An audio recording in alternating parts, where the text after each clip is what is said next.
ஒரு வார்த்தை சொல்லும் கர்த்தாவே, என் வாழ்க்கையெல்லாம் செழிப்பாகுமே. ஒரு வார்த்தை சொல்லும் கர்த்தாவே, என் வாழ்க்கையெல்லாம் செழிப்பாகுமே. ஆண்டவராகிய இயேசு கிறிஸ்துவின் இனிதான நாமத்திலே ஒரு வார்த்தை சொல்லும் கர்த்தாவே என்ற தியான நிகழ்ச்சிக்கு உங்களை அன்புடன் வரவேற்கிறோம். கர்த்தர் கிருபையாய் தந்த இந்த நல்ல நாளிலும் மீண்டும் உங்களை கர்த்தருடைய வார்த்தை மூலம் சந்திப்பதிலே மிக்க மகிழ்ச்சி அடைகிறோம். நீங்கள் எல்லாரும் சுகமாக இருக்கிறீர்களா? கர்த்தருடைய கிருபையினாலே நீங்கள் எல்லாரும் சுகமாக இருப்பீர்கள் என்று சொல்லி நாங்கள் நம்புகிறோம். கர்த்தருடைய கிருபையும் சமாதானமும் உங்கள் குடும்பங்களிலே பெருகுவதாக. நேற்றைய தினத்திலே கேள்வி நேரத்தில் கலந்து கொண்டு பதில்களை அனுப்பி கொடுத்த அனைத்து கர்த்தருடைய பிள்ளைகளையும் இயேசு கிறிஸ்துவின் நாமத்திலே வாழ்த்துகிறோம். கர்த்தர் உங்களை ஆசீர்வதிப்பாராக. ஆதியாகமம் 22 அதிகாரம் 14 வசனம். ஆபிரகாம் அந்த இடத்துக்கு யெகோவா ஈரே என்று பெயரிட்டான். அதனாலே கர்த்தருடைய பர்வதத்திலே பார்த்து கொள்ளப்படும் என்று இந்நாள் வரைக்கும் சொல்லப்பட்டு வருகிறது. கிறிஸ்துவுக்குள் மிகவும் அன்பான தேவனுடைய பிள்ளைகளே, கர்த்தர் இந்த நாளிலும் நமக்கு தரும் ஆசீர்வாதமான வார்த்தை என்னவென்றால், கர்த்தருடைய பர்வதத்திலே பார்த்து கொள்ளப்படும். இன்றைக்கு ஏதேதோ காரியங்களுக்காக கவலைப்பட்டு கொண்டிருக்கிறீர்கள் அல்லவா? கவலைப்படாதீர்கள். நம்முடைய தேவன் யெகோவா ஈரே, அவர் எல்லாவற்றையும் பார்த்து கொள்வார். உங்கள் தேவைகள் அனைத்தையும் சந்திப்பார்.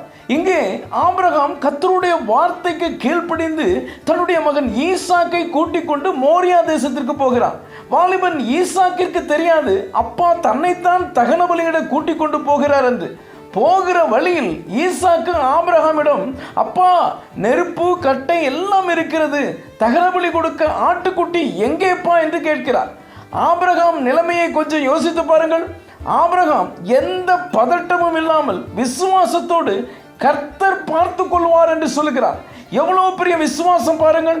கர்த்தர் ஆபிரகாமின் விசுவாசத்தை கனம் பண்ணினார். ஆபிரகாமின் நம்பிக்கை வீண் போகவில்லை. ஆபிரகாமிற்கு தேவையான ஆட்டுக்கடாவை கர்த்தர் காண்பித்தார். அதை தன் குமாரனுக்கு பதிலாக தகன பலி கொடுக்கிறார். எனக்கு அன்பான தேவனுடைய பிள்ளைகளே, நம்முடைய குடும்பத்தின் தேவைகள், பிள்ளைகளின் தேவைகள், வியாபாரத்தின் தேவைகள், ஊழியத்தின் தேவைகள், இப்படி ஏதாவது ஒரு தேவை உங்களை நெருக்கும் போது ஈசாக்கை போல உங்கள் உடன் இருப்பவர்களோ, உங்களிடம் வேலை பார்ப்பவர்களோ, உங்களுடைய மனைவியோ கணவரோ பிள்ளைகளோ உங்களை பார்த்து இதற்கு என்ன செய்ய போகிறீர்கள், எப்படி இந்த காரியம் நடக்கும் என்று கேள்வி கேட்கும் போது என்ன பதில் சொல்வீர்கள்?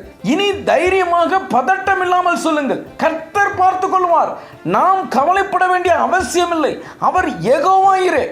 ஆபிரகாம் ஈசாக்கிடம் அப்படித்தான் சொன்னார். ஈசாக்கு அப்புறம் தைரியமாக அப்பாவுடன் நடந்து சென்றார். சங்கீதம் 138 8 வசனத்திலே சங்கீதக்காரன் தாவீது, கர்த்தர் எனக்காக யாவையும் செய்து முடிப்பார், கர்த்தாவே உமது கிருபை என்றும் உள்ளது, உமது கரத்தின் கிரியைகளை நெகிழ விடாதிருப்பீராக என்று சொல்லுகிறார். ஆம் கர்த்தருடைய பிள்ளைகளே, கர்த்தர் உங்களுக்காக யாவையும் செய்து முடிப்பார். கர்த்தர் மேல் நீங்கள் வைத்திருக்கும் விசுவாசத்தை காத்துக் கொள்ளுங்கள். ஆபிரகாமிற்கு ஆட்டுக்குட்டியை காண்பித்த கர்த்தர் உங்களுக்கும் வழியை காண்பிப்பார். எந்த தேவை சந்திக்கப்பட வேண்டும் என்று நினைக்கிறீர்களோ அந்த தேவை சந்திக்கப்படும். அன்றைக்கு ஆபிரகாமுக்கு தகன பலி கொடுக்க ஆட்டுக்குட்டி தேவைப்பட்டது. இன்றைக்கு உங்களுடைய தேவை என்ன? சரீர சுகத்தை எதிர்பார்க்கிறீர்களா? கடன் பிரச்சனை நீங்க காத்திருக்கிறீர்களா?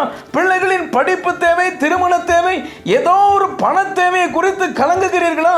கலங்காதிருங்கள். யெகோவா ஈரே, தேவாதி தேவன் உங்களுக்காக இருக்கிறார். ஆபிரகாமிற்கு கர்த்தருடைய பர்வதத்திலே பார்த்து கொள்ளப்பட்டது போல உங்களுக்கு கர்த்தருடைய சந்நிதியிலே பார்த்து கொள்ளப்படும். அவர் எல்லாவற்றையும் பார்த்து கொள்வார். எந்த ஒரு காரியமாக இருந்தாலும் எனக்கு கர்த்தர் இருக்கிறார், அவர் பார்த்து கொள்வார் என்று தைரியமாக சொல்லுங்கள். அவர் யெகோவா ஈரே. ஜெபிப்போம். அன்பின் பரலோக பிதாவே, இந்த நல்ல நேரத்துக்காக நன்றியோடு துதிக்கிறோம், ஸ்தோத்திரிக்கிறோம். கர்த்தருடைய பர்வதத்திலே பார்த்து கொள்ளப்படும் என்று சொல்லி நீர் எங்களோடு பேசினதற்காக நன்றி தகப்பனே. இந்த வார்த்தைகளை கேட்டுக்கொண்டு இருக்கிற உடைய பிள்ளைகளுக்கு உடைய சன்னிதானத்திலே எல்லாம் பார்த்து கொள்ளப்படும் என்று சொல்லி நீர் தைரியப்படுத்தினதற்காக ஸ்தோத்திரம். உடைய பிள்ளைகளுடைய தேவைகள் அனைத்தையும் நீர் சந்திக்கிறதற்காக ஸ்தோத்திரம். இயேசுவின் மூலம் ஜெபிக்கிறோம் நல்ல பிதாவே. ஆமென், ஆமென். இன்றைய கேள்வி, ஈசாக்கை தகன பலி கொடுக்க எந்த தேசத்திற்கு ஆபிரகாம் கூட்டி சென்றார்? ஏ மோரியா, பி எகிப்து, சி பெயர்சபா, டி கானான். கடந்த ஆண்டு பரிசு பெற்றவர்களுடைய பெயர்கள் வெகு விரைவிலே அறிவிக்கப்படும். பட்டியலை தயாரித்துக் கொண்டிருக்கிறோம்.